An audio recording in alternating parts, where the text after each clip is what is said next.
நம்ம என்ன book read பண்ணிட்டு இருக்கோம் அப்படின்னா பரமஹம்சர் யோகானந்தரின் அருள்மொழிகள் அப்படிங்கிற இந்த புக்கு வந்து நம்ம என்ன செஞ்சுட்டு இருக்கோம்னா ரீட் பண்ணிட்டு இருக்கோம். ஸோ இதோடைய கண்டினியூஷனை நம்ம அப்படியே பார்க்கலாம். பேஜ் நம்பர் வந்து பார்த்தீங்கன்னா 21. ஒரு இளம் ஆஷ்மவாதி குறும்புத்தனங்கள் செய்வதை விரும்பினார். அங்கே இருக்கக்கூடிய ஒரு ஸ்டூடெண்ட்டை பற்றி என்ன செய்கிறாங்கன்னா சொல்கிறாங்க, அவர் நிறைய குறும்புத்தனம் வந்து என்ன செஞ்சுட்டே இருக்காருன்னா பண்ணிட்டு இருக்காரு. அவருக்கு வாழ்க்கை என்பது ஒரு தொடர் நகைச்சுவை நாடகமாக இருந்தது. ஸோ அவர் லைஃப்பில் வந்து என்ன செய்கிறாருன்னா ஒரு நாடகம் மாதிரி அவர் என்ன செய்கிறாருன்னா நினைக்கிறாரு. அதனால் நிறைய நகைச்சுவை வந்து என்ன செஞ்சுட்டே இருக்காருன்னா பண்ணிக்கிட்டே இருக்கிறாரு. பண்ணி அடுத்தவங்களெல்லாம் நிறைய வந்து என்ன செய்கிறாருன்னா சிரிக்க வைக்கிறாரு. அவரது கேளிக்கை சில சமயங்களில் வரவேற்கப்பட்டாலும் மற்ற பக்தர்கள் இறைவன்பால் மனதை அமைதியாக செலுத்துவதிலிருந்து அவ்வப்போது தடுத்தது. ஸோ அப்போ அவர் சிரிக்க வச்சது வந்து பார்த்தீங்கன்னா ரொம்ப நல்ல விஷயமா இருந்தாலும் கூட நிறைய பேர் அந்த ஆசிரமத்துக்கு எதுக்கு வராங்க அப்படின்னு சொல்லி பார்த்தீங்கன்னா அமைதியாக மனசை வந்து ஒருங்கிணைச்சு உள்ளுக்குள்ளே போகணும் அப்படின்னு சொல்லி அவங்க நினைப்பாங்க. அப்போ இது வந்து கொஞ்சம் டைவர்ட் பண்ணுற மாதிரி என்ன செஞ்சதுன்னா இருந்தது. இறைவன் பால் அமைதியை அவ்வப்போது தடுத்தது. அப்போ ஒரு நாள் பரமஹம்சர் லேசாக அந்த பையனை கண்டித்தார். அப்போ வந்து பரமஹம்சர் வந்து என்ன செஞ்சிருக்காருன்னா அந்த பையனை வந்து கண்டிச்சிருக்காரு. என்னன்னு சொல்லியிருக்காரு அப்படின்னு பார்த்தோம் அப்படின்னா, நீங்கள் அதிக பொறுப்புள்ளவராக இருக்க பயில வேண்டும் அவர் குறிப்பிட்டார். ஸோ ரொம்ப அழகா, எவ்வளோ பாசிட்டிவாக எவ்வளோ அழகாக சொல்கிறாங்கல்ல. நம்ம குழந்தைங்களெல்லாம் திட்டும் போது நம்ம என்ன செய்வோம்னு பார்த்தீங்கன்னா அப்படியே நெகட்டிவாக என்ன செய்வோம்னா அவனுக்கு கொஞ்சமாவது பொறுப்பு இருக்கா அந்த மாதிரிலாம் என்ன செய்வோம்னா கேட்போம். ஸோ இவங்க வந்து அவ்வளோ அழகாக என்ன செய்கிறாருன்னா கொஞ்சம் பொறுப்பாக இருக்கிறதுக்கு நீ என்ன செய்யணும் பயிற்சி பண்ணு அப்படிங்கிற அழகாக என்ன செஞ்சுருக்காருன்னா பதில் சொல்லியிருக்காரு. ஸோ பாசிட்டிவாக சொல்லியிருக்காரு. தனது அமைதியற்ற தன்மைக்காக உண்மையிலேயே வருத்தம் தெரிவித்த அந்த சீடர், அப்போ அந்த சீடருக்கும் தெரியுது நம்ம வந்து நிறைய ஒரு அமைதி இல்லாமல் நிறைய குறும்பு செய்கிறோம் அப்படிங்கிறது புரியுது. சரி குருதேவா, ஆனால் என் பழக்கம் மிகவும் வலிமையாக தான் இருக்கிறது. ஆனால் இவரும் என்ன செய்கிறாருன்னா நினைக்கிறாரு நம்ம இந்த மாதிரிலாம் பண்ணக்கூடாது அப்படின்னு நினைக்கிறாரு. ஆனால் இவருடைய பழக்கம் வந்து எப்படி இருக்குது அப்படின்னு சொல்லி பார்த்தீங்கன்னா ரொம்ப ரொம்ப ஸ்ட்ராங்காக இருக்குது அப்படின்னு சொல்லி என்ன சொல்லியிருக்காருன்னா கொடுத்துருக்காரு. தங்களது அருள் இல்லாமல் நான் எப்படி மாற்ற முடியும் என்று பதிலளித்தார். ஸோ எனக்கு வந்து குருவோடைய கைடன்ஸ் வேணும், ஹெல்ப் வேணும். அது இல்லாமல் என்னால் இந்த பழக்கத்திலேருந்து வெளியில் வர முடியாது. ஸோ இதே மாதிரி பாருங்களேன், நம்ம எல்லாத்துக்குமே ஏதாவது ஒரு பழக்க வழக்கம் இருக்கும். அதுலேருந்து வெளியில் வரணும் அப்படின்னு சொல்லி நம்மளும் என்ன செய்வோம்னா நினைப்போம். எக்ஸாம்பிளுக்கு வந்து ஒரு சின்ன ஒரு உதாரணம் பார்த்தீங்கன்னா, காலையில் எழுந்திரிச்சு மெடிடேட் பண்ணணும் நிறைய பேர் ஆசைப்படுவாங்க. ஆனால் வந்து பார்த்தீங்கன்னா காலையில் அவங்களால எந்திரிக்கவே முடியாது, ரொம்ப ரொம்ப சிரமமாக இருக்கும். அதுக்கப்புறம் லேட்டாக எழுந்திரிச்சாங்க அப்படின்னா அப்புறம் அந்த டே வந்து அப்படியே போயிடும். அப்போ அவங்களால வந்து அந்த மெடிடேஷனே ரொம்ப இம்ப்ராப்பராக இருக்கும். ஸோ அது மாதிரி சின்ன சின்ன ஒரு விஷயங்கள் அப்போ நமக்கு வந்து அது நம்மளுடைய சோம்பேறித்தனமோ ஏதோ ஒரு விஷயம் வந்து பார்த்திங்கன்னா ஸ்ட்ராங்காக என்ன செய்யணும்னா இருக்கும். அதோடய நம்மளால் போராடி ஜெயிக்க முடியாத ஒரு விஷயம் என்ன செய்யணும்னா நடக்கும். அப்போ அதுக்கு அவர் கேட்குறாரு, குருவோடைய கைடன்ஸ் இருந்தது, ஹெல்ப் இருந்தது அப்படின்னா நான் ஈஸியாக வெளியில் வந்துடுவேனே அப்படின்னு சொல்லி கேட்குறாரு. அதுக்கு குருதேவர் அவரிடம் மனமாற உறுதி அளித்தார். இப்போ வந்து யோகானந்தர் அழகாக உறுதிமொழி சொல்கிறாரு. என் அருள் இருக்கிறது, இறைவனின் அருளும் இருக்கிறது, உங்களுடைய அருள் மட்டும்தான் தேவைப்படுகிறது. ஸோ அப்படியே உடனே என்ன செய்கிறாருன்னா பிளஸ்ஸிங்ஸ் வந்து கொடுக்குறாரு. என்னுடைய அருள் ஃபுல்லாக இருக்குது, கடவுளுடைய அருளும் உங்ககிட்ட இருக்குது. உன்னுடைய வில் பவரை மட்டும் நீ என்ன செய்யணும் இனிமேல் யூஸ் பண்ணு, ஈஸியாக நீ என்ன செஞ்சுருவேன்னா அதுலேருந்து ஓவர் கம் பண்ணிடுவேன் அப்படிங்கிறத அழகாக சொல்லியிருக்காரு. அடுத்து என்னன்னு பார்க்கலாம். குருதேவர் கூறினார், மற்ற அனைவரும் உங்களை தவறாக புரிந்து கொள்ளும் போது இறைவன் உங்களை புரிந்து கொள்கிறான். இப்போ இது வந்து காமனான ஒரு ஸ்பீச் வந்து என்ன செய்கிறாருன்னா கொடுக்குறாரு. மற்ற எல்லாருமே நம்மளை வந்து தவறாக புரிஞ்சுக்கிறாங்க. ஆனால் கடவுள் வந்து நம்மளை வந்து சரியாக என்ன செஞ்சுக்கிறாங்கன்னா புரிஞ்சுக்கிறாங்க அப்படிங்கிறத சொல்கிறாங்க. உங்களுடைய தவறுகள் எதுவாக இருந்தாலும் சரி, அவன் உங்களை எப்போதும் நெஞ்சார நினைக்கும் அன்பானவன். நம்ம என்ன தப்பு பண்ணாலும் சரி கடவுள்கிட்ட போய் ஐயோ நான் தெரியாமல் நான் தப்பு பண்ணிட்டேன் என்னை மன்னிச்சிருங்க அப்படிங்கும்போது கடவுள் வந்து நம்ம மேலே என்ன செய்றாருன்னா இரக்கம் காட்டுறாரு அப்படிங்கிறத கொடுத்துருக்காங்க. மற்றவர்கள் தங்களுடைய பாசத்தை உங்களுக்கு சில காலம் கொடுத்த பின்னர் கைவிடுவர். ஸோ மற்றவங்களாம் என்ன செய்வாங்கன்னா அவங்களுடைய அன்பை வந்து கொஞ்ச நாள் கொடுப்பாங்க. அதுக்கப்புறம் வந்து ஆட்டோமேட்டிக்காக ஒரு ஸ்டேஜில் வந்து அவங்களுடைய அன்பும் வந்து பார்த்திங்கன்னா டைவர்ட் ஆகி அவங்க வேறு யாருக்காவது என்ன செய்ய ஆரம்பிச்சிருவாங்கன்னா கொடுக்க ஆரம்பிச்சிருவாங்க. உதாரணத்துக்கு நம்மளுடைய குழந்தைங்க நம்ம மேலே ரொம்ப அன்பாக இருப்பாங்க. அப்புறம் அவங்களுக்கு மேரேஜ், அவங்களுக்கு லைஃப் அதெல்லாம் வந்த உடனே அவங்களுடைய அன்பு ஃபோக்கஸ் எல்லாமே என்ன ஆகிடும் பார்த்தீங்கன்னா ஆட்டோமேட்டிக்காக டைவர்ட் வந்து என்ன செஞ்சிடும்னா ஆகிடும். ஸோ அதெல்லாம் இங்கே என்ன செஞ்சுருக்காங்கன்னா கொடுத்துருக்காங்க. ஆனால் அவன் எப்போதும் உங்களை கைவிடுவதில்லை. ஆனால் கடவுள் வந்து அவர் நம்ம மேலே வச்சிருக்கிற அன்பு கருணை வந்து பார்த்தீங்கன்னா அபரிதமான ஒரு அன்பு கருணை.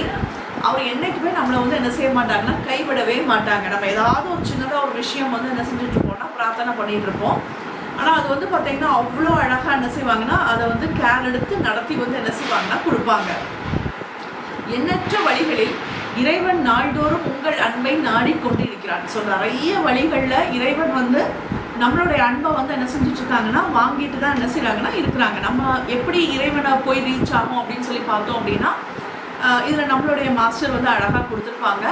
நம்ம யார்கிட்டக்காவது நம்ம அன்பு கருணை காட்டும் போது அது வந்து ஆட்டோமேட்டிக்காக அந்த எனர்ஜி வந்து இறைவனை போய் என்ன செய்யணும்னா ரீச் ஆகும் அப்படிங்கிறத என்ன செஞ்சுருக்காங்கன்னா கொடுத்துருக்காங்க. நிறைய பேர் மேலே இரக்கம் காட்டும் போது, நிறைய பேருக்கு உதவி செய்யும் போது ஆட்டோமேட்டிக்காக அந்த ஹெல்ப் எல்லாமே நம்ம வந்து கடவுளுக்கு செய்யக்கூடிய ஒரு உதவியாக தான் என்ன செய்யும்னா இருக்கும். அப்போ டிவைனை அடையிறதுக்கு உண்டான ஒரு வழிகள் வந்து அதுதான். நீங்கள் அவனை மறுத்துவிட்டால் அவன் உங்களை தண்டிப்பதில்லை. ஒருவேளை நம்ம கடவுளை வந்து நம்ம வந்து மறுத்துட்டோன்னு வைங்களேன், நீ என் லைஃப்பில் ஒன்றுமே பண்ணலை, இனிமேல் நான் உடனே சாமியை கும்பிட மாட்டேன், அந்த மாதிரிலாம் நம்ம என்ன சொன்னாலும் சரி, அதனால் வந்து பார்த்தீங்கன்னா அவர் அதுக்காண்டி நம்மளை அவர் ஏதாவது பனிஷ் பண்ண போகிறாரா அப்படின்னு சொல்லி பார்த்தோன்னா எதுவுமே கிடையாது. அவர் அமைதியாக தான் அந்த இடத்துல என்ன செய்கிறாருன்னா இருக்கிறார். ஆனால் உங்களை நீங்களே தண்டித்துக் கொள்கிறீர்கள். ஆனால் பனிஷ்மெண்ட் யாருக்கு இந்த இடத்துல அப்படின்னு சொல்லி பார்த்தோன்னா நம்மளுக்கு தான் அந்த பனிஷ்மெண்ட். ஏன்னா டிவைனோட எனர்ஜி இருந்தது அப்படின்னா நமக்கு பெரிய ப்ராப்ளம் வரும்போது ஈஸியாக என்ன செய்ய முடியும்னா வெளியில் வந்து என்ன செய்ய முடியும்னா வர முடியும். ஸோ அந்த எனர்ஜியும் நமக்கு ஸ்டாப் ஆச்சு அப்படின்னா நம்ம என்ன ஆகும்னு பார்த்தீங்கன்னா இன்னும் சஃபரிங்ஸ்குள்ளே தான் என்ன செய்வோம்னா போவோம் அப்படிங்கிறது நம்மளுக்கு. அதனால் பனிஷ்மெண்ட் நம்மளுக்கு தான். என்னை கைவிடுகிற உன்னை எல்லாமே கைவிட்டு விடும். அப்போ கடவுள் என்ன சொல்கிறாருன்னு பார்த்தீங்கன்னா என்னை வந்து நீ வந்து கைவிட்டுட்ட அப்படின்னா எல்லாமே உன்னைய வந்து என்ன செஞ்சிடும்னா கைவிட்டு என்ன செஞ்சிடும்னா போயிடும் அப்படிங்கிறத அவர் கொடுக்குறாங்க. என்பதை நீங்கள் காண்கிறீர்கள். இதுவும் நம்ம தான் என்ன செய்யணும்னா பார்க்குறோம் அப்படிங்கிறத கொடுத்துருக்காரு. அடுத்தாப்புல ஒரு சீடர் கேட்டார், ஐயா தங்கள் தேவாலய சடங்குகளை ஏற்றுக்கொள்கிறீர்களா? குருதேவர் பதிலளித்தார். ஸோ நிறைய சடங்குகள் வந்து என்ன செஞ்சுட்டே இருக்காங்கன்னா பண்ணிகிட்டே இருக்காங்கல்ல, ஸோ அதெல்லாம் நீங்கள் ஏற்றுக்கிறீங்களா அப்படின்னு சொல்லி கேட்குறாங்க. அதுக்கு என்ன பதில் கொடுக்குறாங்கன்னு பார்க்கலாம். மனிதனுக்கு மத சடங்குகள் அவனது முடிவற்ற படைப்பாளியான இறைவனை நினைப்பதற்கு உதவலாம். ஸோ நம்ம நிறைய சடங்குகள் வந்து என்ன செய்கிறோம்னா பண்ணுறோம். இது எதுக்கு அப்படின்னு சொல்லி பார்த்தோம்னா நம்ம கடவுளை நினைக்கிறதுக்காண்டி இவ்வளோ சடங்குகள் சம்பிரதாயம் எல்லாமே என்ன செய்கிறோம்னா லைனாக நம்ம என்ன செய்கிறோம்னா ஃபாலோ பண்ணுறோம். ஆனால் சடங்குகள் அளவுக்கு அதிகமாக இருந்தது அப்படின்னா, ரொம்ப நிறைய சடங்குகள் நம்ம பண்ணிகிட்டே இருந்தோம் அப்படின்னா அனைவரும் அவை எதற்காக உள்ளனர் என்பதை மறந்து விடுகின்றனர். ஸோ நிறைய ப்ரொசீஜர்ஸ் இருந்தது அப்படின்னா நம்ம இது ஏன் பண்ணுறோம் அப்படிங்கிறதே நம்ம என்ன செய்வோம்னா மறந்துடுவோம். ஆக்சுவலாக வந்து பாருங்களேன், இப்போ நமக்கு தீபாவளிக்கு நம்ம காலையில் எழுந்திரிச்சோன்னா நம்ம என்ன செய்வோம்னா எண்ணெய் வச்சு குளிப்போம், அதுக்கப்புறம் நம்ம வந்து சாமி கும்பிடுவோம். இதெல்லாம் வந்து பார்த்திங்கன்னா ஒரு ஆஸ் யூஷுவல் நம்ம சொல்லக்கூடிய ஒரு சடங்குகளாக நம்ம என்ன செய்கிறோம்னா பண்ணுறோம். அப்போ அதுக்கு பின்னாடி என்ன எதுக்காண்டி அதை கொடுத்துருப்பாங்க அப்படின்னு சொல்லி பார்த்தோன்னா கடவுளை நாம் நினைக்கணும் அப்படிங்கிறதுக்காண்டி என்ன செஞ்சுருப்பாங்கன்னா கொடுத்துருப்பாங்க. பட் நிறைய சடங்குகளை நம்ம ஃபாலோ பண்ணிகிட்டே வந்தோம் அப்படின்னா நம்மளுக்கு வந்து அவங்க ஏன் கொடுத்துருக்காங்க, எதுக்கு கொடுத்துருக்காங்க அப்படிங்கிறதே நம்ம மறந்துடுவோம். சடங்குகளை நம்ம ஃபாலோ பண்ணுவோம், ஆனால் அந்த பர்பஸை வந்து நம்ம என்ன செஞ்சுருவோம்னா கைவிட்டுடுவோம் அப்படிங்கிறத என்ன செஞ்சுருக்காருன்னா சொல்லியிருக்காரு. இறைவன் என்பது யாது என்று ஒரு சீடர் கேட்டார். குருதேவர் பதிலளித்தார். ஸோ கடவுள் அப்படிங்கிறவர் யார் ஸோ அப்படின்னு சொல்லி கேட்குறாங்க. இது வந்து ஒரு அருமையான கொஸ்டின் இல்லை. ஸோ நம்ம ஆன்சர் பார்க்கலாம். இறைவன் சுவாசவாதமான பேரின்பமானவன். ஸோ கடவுளை வந்து குறிப்பிடும் போது பேரின்பத்தோடு என்ன செய்கிறாங்கன்னா ஒப்பிட்டு சொல்கிறாங்க. நிறைய ஹாப்பினஸ், கடவுள் அப்படின்னாலே சந்தோஷத்துக்கு உண்டான ஒருவர். அவர் அன்பு, அறிவு மற்றும் ஆனந்தமயமானவர். ஸோ அவருக்குள்ள 3 எனர்ஜி நம்ம ஏற்கனவே நம்ம வந்து இந்த புக்ஸ்லாம் நம்ம படிப்போம்ல. ஸோ அதில் வந்து என்ன கொடுத்துருக்காங்கன்னு பார்த்தீங்கன்னா divine light, divine love, divine power அப்படின்னு சொல்லியிருப்பாங்கல்ல. அதே தான் இங்கேயும் யோகானந்தர் சொல்கிறாரு. அன்பு, அறிவு, ஆனந்தமயமானவர். அவன் உருவம், அருவம் ஆகிய இரண்டுமானவன். ஸோ அவனுக்கு உருவமும் உண்டு, ப்ளஸ் உருவம் இல்லாமலேயும் அவர் வந்து என்ன செய்கிறாருன்னா கடவுள் வந்து இருக்கிறார். அவன் தான் விரும்பும் எந்த வகையிலும் தன்னை வெளிப்படுத்தி கொள்கிறான். கடவுள் வந்து எப்படி எல்லாம் அவருக்கு வந்து உருவம் எடுக்கணும் அப்படின்னு சொல்லி நினைக்கிறாரோ அந்தந்த உருவத்தெல்லாம் அவர் என்ன செய்கிறாருன்னா அவர் வந்து எடுக்கிறாரு. தனது மகான்களின் முன் அவர்கள் ஒவ்வொருவரும் மிகவும் நேசிக்கின்ற வடிவில் அவர் காட்சி அளிக்கிறார். ஸோ தன்னை பிடிச்சு தனக்காண்டி நிறைய பக்தியோட பிரார்த்தனை பண்ணக்கூடிய அந்த பக்தர்கள் முன்னாடி அவங்களுக்கு எந்த மாதிரியான உருவத்தில் வந்தால் பிடிக்குமோ அந்த உருவத்தில் அவர் என்ன செய்கிறாருன்னா, கடவுள் வந்து என்ன செய்கிறாருன்னா காட்சி தராரு. ஒரு கிறிஸ்துவை காண்கிறார். அப்போ ரொம்ப அந்த ஜீசஸ் கிரைஸ்டை பிரார்த்தனை பண்ணுறவங்க கண்ணு முன்னாடி கடவுள் எப்படி வருவார் அப்படின்னு சொல்லி பார்த்தீங்கன்னா, ஜீசஸ் கிரைஸ்டா என்ன செய்கிறாருன்னா வராரு. ஒரு இந்து கிருஷ்ணனையோ அல்லது தெய்வீக அன்னையோ காண்கிறான். அப்போ ஒரு ஹிந்து பர்சன் வந்து யாரை பார்ப்பான்? கிருஷ்ணரா, கடவுளை வந்து ஒரு கிருஷ்ணாவா பார்ப்பாரு, இல்லைன்னா ஒரு அன்னை, ஒரு தெய்வ வடிவமா என்ன செய்வார்னா அவர் வந்து பார்ப்பாரு. மற்றும் இவ்வாறாக உருவமற்ற வழிபாடு. இப்போ நிறைய பேர் வந்து பார்த்தீங்கன்னா கடவுளை வந்து உருவம் இல்லாத வழிபாடாக என்ன செய்கிறாங்கன்னா வழிபட்டுட்டு இருக்காங்க. அப்போ அவங்களுக்கு என்ன மாதிரியான விஷயமா அவருக்கு வெளிப்படுவார் அப்படின்னு சொல்லி பார்த்தோம்னா, இறைவன் எல்லையற்ற ஜோதியாக அல்லது முதல் வார்த்தை பரிசுத்த ஆவியுமாக அற்புதமான ஓங்கார நாதமாக உணர்கிறான். ஸோ அப்போ அவங்களுக்கு வந்து பார்த்தீங்கன்னா ஜோதி வடிவத்தில் அவர் அழகாக என்ன செய்கிறாருன்னா தெரிகிறாரு. அதுக்கப்புறம் ஓங்கார நாமம், அந்த ஓம் நாமம் வழியாக என்ன செய்கிறாங்கன்னா அவங்க வந்து கடவுளை வந்து உணர்கிறாங்க. ஒரு மனிதன் பெறக்கூடிய மிக உயர்ந்த அனுபவமானது. ஸோ அப்போ ஒரு பர்சன் நம்ம அப்போ இன்னைக்கு பிறந்திருக்கோம் அப்படின்னா நம்மளுக்கு என்ன மாதிரியான ஒரு அனுபவம் நம்மளுக்கு லைஃப்பில் கிடைக்கணும் அப்படின்னு கொடுத்துருக்காங்கன்னா, தெய்வீகத்தை ஒவ்வொருவரும் இதர அம்சத்தையும், ஸோ தெய்வீக தன்மையை நம்மளுக்குள்ள என்ன செய்யணும்னா உணரணும். அதுக்காண்டி தான் நம்ம என்ன செய்யறோம்னா நிறைய பிறவிகள் எடுத்து அதை உணர்றதுக்காண்டி தான் நம்ம என்ன செய்யறோம்னா முயற்சி வந்து பண்ணுறோம். ஸோ என்ன மாதிரியான அம்சம், கடவுளுடைய அம்சம் என்னெல்லாம் அப்படின்னு சொல்லி பார்த்தீங்கன்னா, அன்பு. கடவுள் வந்து அன்பே உருவமானவர். அப்போ அன்பு எனர்ஜி நம்மளுக்குள்ள என்ன செய்யுதுன்னா இருக்கு. அடுத்தாப்புல ஞானம், அறிவு, அதுவும் நம்மளுக்குள்ள இருக்கு. மற்றும் சுவாசவாதம் ஆகிய எல்லாவற்றையும் பரிபூர்ணமாக தன்னுள் கொண்டிருக்கும் அந்த பேரின்பத்தை உணர்வதாகும். அப்போ இந்த 3 எனர்ஜியும் நம்மளுக்குள்ள பரிபூர்ணமா நாம உணர்றது தான் அந்த உண்மையான விஷயம், ஆனந்தம், பேரின்பம் அப்படிங்கிறத என்ன செய்யறாருன்னா சொல்றாங்க. ஆனால் நான் எவ்வாறு உனக்கு இறைவன் தன்மையை வார்த்தைகளால் தெரிவிக்க இயலும்? ஸோ இதை நான் வந்து வேர்டிங்ஸால இந்த பேரின்பத்தை நான் எப்படி வந்து என்னால் எக்ஸ்பிரஸ் பண்ண முடியும் உன்கிட்ட? அவன் சொல்வதற்கரியவன், விவரிக்க வண்ணாதவன், அவன் ஒப்பற்ற சாரத்தை ஆழ்ந்த தியானத்தில் மட்டும் உன்னால் அறிய முடியும். ஸோ அவனை வந்து வார்த்தைகளாலலாம் என்ன செய்ய முடியாதுன்னா சொல்ல முடியாது, அதை விவரிக்க முடியாது. ஸோ இதை வந்து நம்ம எப்படி பண்ண முடியும்னு பார்த்தீங்கன்னா, மெடிடேஷனில் தான் நம்மளால் என்ன செய்ய முடியும்னா உணர முடியும் அப்படிங்கிறத என்ன செஞ்சுருக்காங்கன்னா கொடுத்துருக்காங்க. இதை வந்து பிராணிக் ஹீலிங்கில் சக்தி பாத் அப்படின்னு சொல்லி என்ன செய்வாங்கன்னா சொல்லுவாங்க. மாஸ்டர் வந்து நிறைய நபர்களுக்கு இந்த சக்தி பாத் வந்து என்ன செஞ்சுருக்காங்கன்னா கொடுத்துருக்காங்க. சில மாஸ்டருடைய நல்ல தீவிரமான ஒரு பக்தர்கள் சிலருக்கெல்லாம் என்ன செஞ்சுருக்காங்கன்னு பார்த்தீங்கன்னா, அவங்களுடைய ஆஜினா சக்ராவையோ இல்லைன்னா பேக்கார்ட் சக்ராவையோ மாஸ்டர் வந்து என்ன செஞ்சுருக்காங்கன்னா டச் பண்ணியிருக்காங்க. அப்படி டச் பண்ணும்போது வந்து பார்த்தீங்கன்னா நிறைய விஷயங்கள் அவங்க வந்து என்ன செஞ்சுருக்காங்கன்னா இந்த 3 டைமென்ஷனான ஒரு சில விஷயங்கள் எல்லாமே, அதாவது நம்ம இப்போ கண்ணை மூடினாலும் இந்த 4 சைடுமே அவங்களுக்கு வந்து என்ன செய்யும்னா தெரியும். அது மாதிரியான நிறைய எக்ஸ்பீரியன்ஸாக அவங்க என்ன செஞ்சுருக்காங்கன்னா உணர்ந்திருக்காங்க. இதுக்கு அந்த சக்தி பாத்து வந்து யாருக்கு கொடுக்க முடியும் அப்படின்னு சொல்லி பார்த்தோம் அப்படின்னா, தயாராக இருக்கக்கூடிய ஒரு சீடனுக்கு தான் என்ன செய்ய முடியும்னா கொடுக்க முடியும். மாஸ்டர் வந்து ஒரு சமயம் ஒரு பர்சனுக்கு கொடுத்துருக்காங்க. கொடுக்கும்போது அவரால் வந்து அந்த எனர்ஜியை ஹேண்டில் பண்ண முடியாமல் அவர் என்ன செஞ்சுட்டாருன்னா மயங்கி என்ன செஞ்சுட்டாருன்னா விழுந்துட்டார். அதுக்கப்புறம் மாஸ்டர் வந்து அந்த பர்சனுக்கு கொடுக்கவே இல்லையா. ஸோ அது மாதிரி என்ன செய்கிறாங்கன்னா சொல்கிறாங்க. அப்போ ப்ரிப்பேர் ஆகி நம்ம வந்து எவ்வளோ தூரம் பியூரிஃபையாக இருந்தோம் அப்படின்னா நம்மளுக்கு அந்த எக்ஸ்பீரியன்ஸை வந்து என்ன செய்வாங்கன்னா டிவைன் அழகாக நம்மளுக்கு கொடுப்பாங்க. அகந்தை மிகுந்த ஒரு வருகையாளருடன் நடந்த உரையாடலுக்கு பின் குருதேவர் குறிப்பிட்டார். ஸோ இப்போ ஈகோவை பற்றி என்ன செய்கிறாங்கன்னா சொல்கிறாங்க. ஸோ இது வந்து பார்த்தீங்கன்னா ஒரு பர்சன் வந்து ரொம்ப ஈகோவோட இருந்திருக்காரு. அவருக்காண்டி இதை சொல்கிறாங்க. இறைவனின் கருணை மழையானது அகந்தை என்னும் மலை உச்சியில் ஒன்று திரள முடியாது. ஸோ இறைவனுடைய கருணை வந்து பார்த்தீங்கன்னா அகந்தை அப்படிங்கிற ஒரு மலை உச்சியில் வந்து என்ன செய்ய முடியாதுன்னா ஒன்றா வந்து திரட்டவே முடியாது. ஆனால் பணிவு என்னும் பள்ளத்தாக்கில் சுலபமாக பாய்ந்தோடும். ஆனால் பணிவாக இருந்தோம் அப்படின்னா ஆட்டோமேட்டிக்காக இறைவனோட எனர்ஜி வந்து என்ன செய்யும்னா நம்மளுக்குள்ள நல்ல ஃப்ளோ ஆகும் அப்படிங்கிறத சொல்லியிருக்காங்க. அடுத்து, அறிவுபூர்வமாக செயல்படுபவர் என்று தீர்மானமாக தெரிந்த ஒரு சீடர் ஒரு குறிப்பிட்ட சீடரை காணும் போதெல்லாம் குருதேவர் கூறுவார். ஒரு பர்சன் வந்து ரொம்ப இன்டெலிஜென்ட்டாக தான் எப்பொழுதுமே என்ன செய்கிறான்னா இருக்கிறான். அவன் வந்து அந்த எதாக இருந்தாலும் அந்த அறிவுபூர்வமாக அவனால் மட்டும்தான் என்ன செய்ய முடியுதுன்னா கனெக்ட் ஆக முடியுது. அப்போ அவங்களுக்கு வந்து பார்த்திங்கன்னா ப்ரூஃப் வந்து கண்டிப்பாக என்ன செய்யணும்னா வேணும். ஸோ அந்த சயின்டிஃபிக்கல் ப்ரூஃப் அதெல்லாம் இருந்ததுன்னா அவங்களால என்ன செய்ய முடியும்னா ஏற்றுக்கொள்ள முடியும். அப்போ அவருக்காண்டி குருதேவர் வந்து என்ன செய்கிறாருன்னா குறிப்பிட்டு சொல்கிறாரு, பக்தியை பெருக்கிக் கொள்ளுங்கள், இயேசுவின் சொற்களை ஞாபகப்படுத்திக் கொள்ளுங்கள். ஸோ ஜீசஸ் கிரைஸ்ட் சொல்ற வேர்ட்ஸை வந்து ஞாபகம் வச்சுக்கோங்க. பிதாவை இவைகளை ஞானிகளுக்கும் கல்விமார்களுக்கும் மறைந்த பாலகருக்கும் வெளிப்படுத்துகிறீர்கள். ஸோ கடவுளோடைய எனர்ஜியை வந்து வெளிப்படுத்துறாங்க அப்படிங்கிறத ஜீசஸ் கிரைஸ்டோடைய வேர்டிங்ஸை வந்து நினைவு வச்சுக்கோங்க.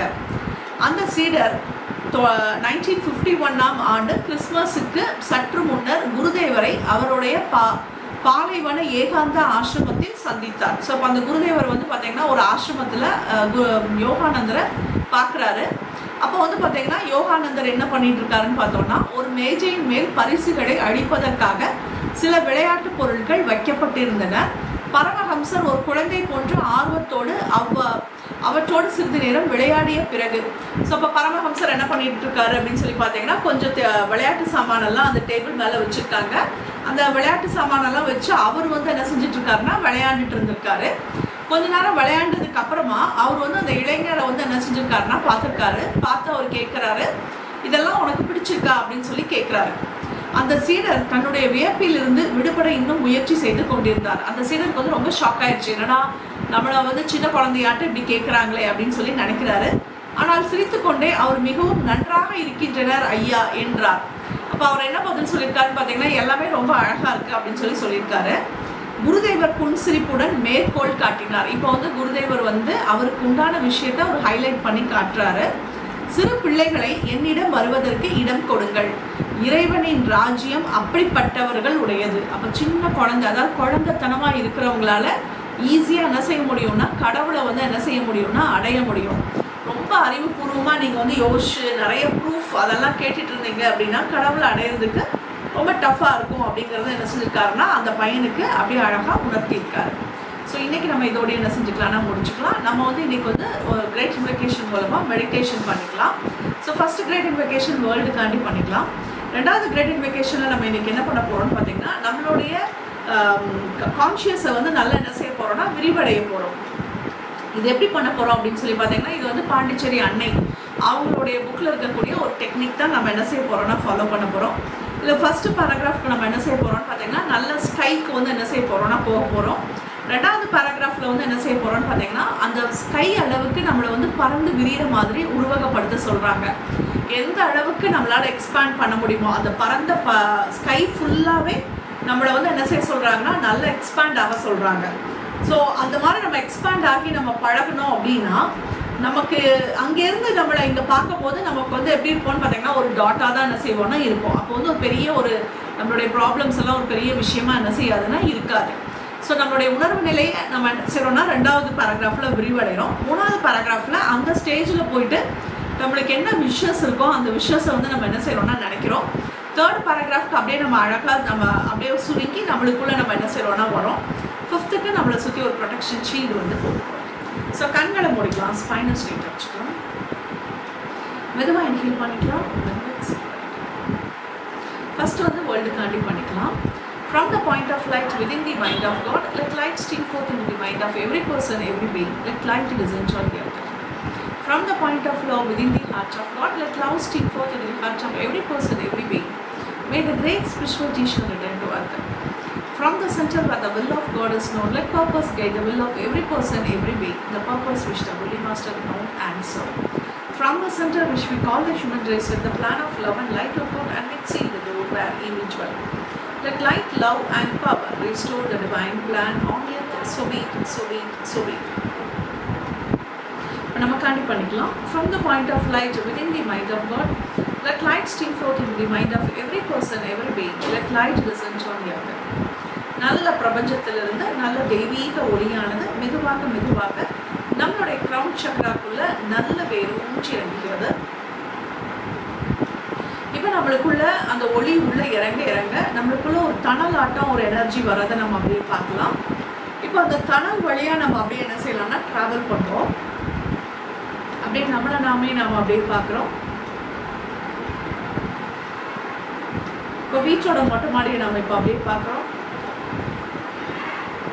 இப்போ நம்ம அப்படியே அழகாக நம்ம அப்படியே ஸ்கைக்குள்ளே நம்ம அப்படியே போகிற மாதிரி நம்ம நல்லா விஷுவல் பண்ணிக்கலாம். நல்ல வானத்துக்கு வந்துட்டோம். நல்ல பிரபஞ்சத்துக்கு நாம் வந்த மாதிரி நம்மளை நாமே நல்லா விஷுவல் பண்ணிக்கலாம்.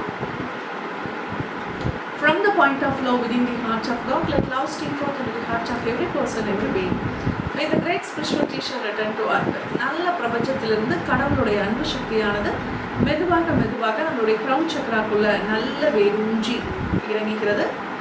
இப்போ நம்மளுடைய உணர்வு நிலை நல்ல விரிவடைகிற மாதிரி நம்ம நல்ல விஷுவல் பண்ணிக்கலாம். பிரபஞ்சம் முழுவதும் நாம் அப்படியே நல்லா பறந்து விரிந்து நாம் இருக்கிற மாதிரி நாம் நல்ல விஷுவல் பண்ணிக்கலாம். நல்ல ஸ்கை முழுவதும் அப்படியே நல்ல நம்மளுடைய உடம்பே அப்படியே நல்ல ஃப்ளோட் ஆகிற மாதிரி நம்ம நல்ல உருவகப்படுத்திக்கலாம். நல்ல மேக கூட்டத்துக்குள்ளே நாம் அப்படியே இருக்கிறோம். நல்ல மிதக்கிற மாதிரி நல்ல நம்ம உருவகப்படுத்திக்கலாம். From the center where the will of God is known, let purpose guide the will of every person, every day. The purpose which the Holy Master known and serve. Let good will and the will to do good descend on earth. நல்ல கடவுளுடைய விருப்ப சக்தியானது மெதுவாக மெதுவாக நம்மளுடைய crown சக்கராக்குள்ள நல்ல வேரூன்றி இறங்குகிறது. இப்போ நம்மளுடைய விஷஸ் என்ன அப்படின்னு சொல்லி பாருங்க. நம்மளுடைய விஷஸை வந்து அந்த இடத்துல நடந்து முடிஞ்ச மாதிரி நல்ல உருவகப்படுத்தி பாருங்க.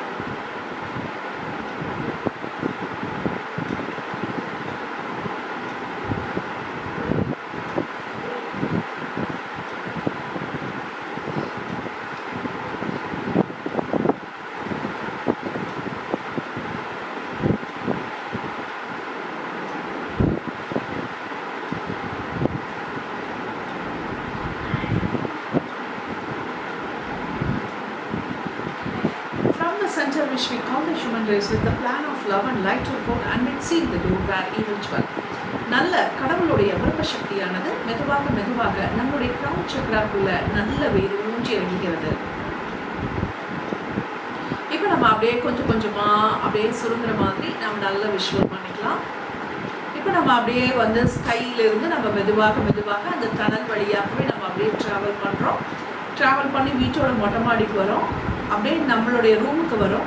இப்போ நம்மளுக்குள்ளே வர மாதிரி நம்ம நல்ல விஷுவல் பண்ணிக்கலாம். Let light, love and power restore the divine plan on earth. நல்ல இந்த மூணு சக்தியானதும் மெதுவாக மெதுவாக நம்மளுக்குள்ள நல்ல ஊடுருவி இறங்குகிறது. இது நம்ம அனைவரையும் சுற்றி சூழ நல்ல ஒரு பாதுகாப்பு கவசமாக போடப்படுகின்றது.